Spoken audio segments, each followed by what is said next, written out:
The conflict between Israel and Hamas has triggered a wave of Palestinians fleeing Gaza. The Jordanian king said Tuesday neither Jordan nor Egypt would be taking in refugees. The Biden administration, meantime, has not announced efforts to resettle people from Gaza. And historically, the U.S. doesn't admit many Palestinian refugees anyway, only accepting 56 for the 2023 fiscal year, according to the State Department.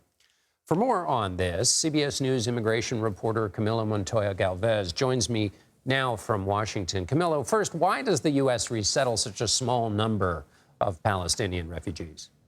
Good evening, John. The U.S. resettles refugees mostly with the help of the United Nations. The United Nations refers most refugee cases to American officials, and that usually is how refugees are able to come here after rounds of security and medical vetting. However, the UN treats Palestinian refugees differently than most other refugee-like populations.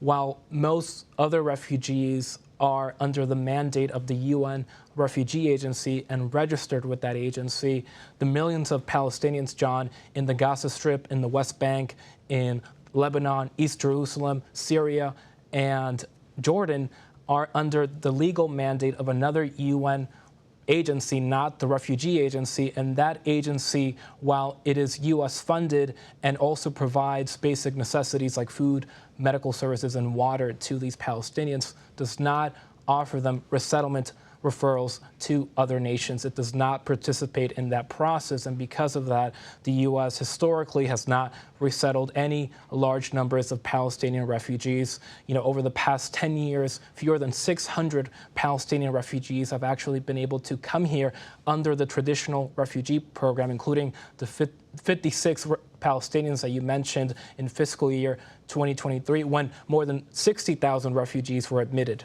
How does that vetting process work for refugees? Well, by all measures, John, this process to vet refugees abroad is extensive.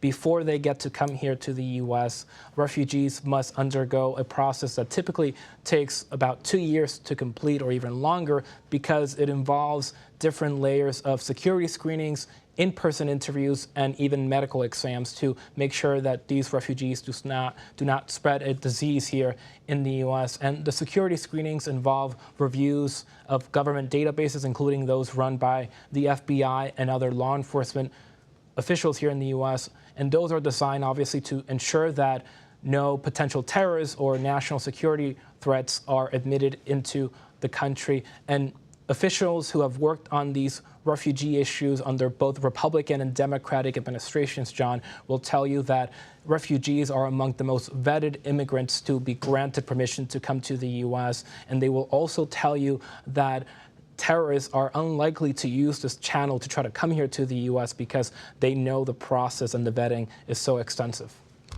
Camilo Montoya-Galvez, thank you so much in Washington. Thanks, Camilo. Thanks, John.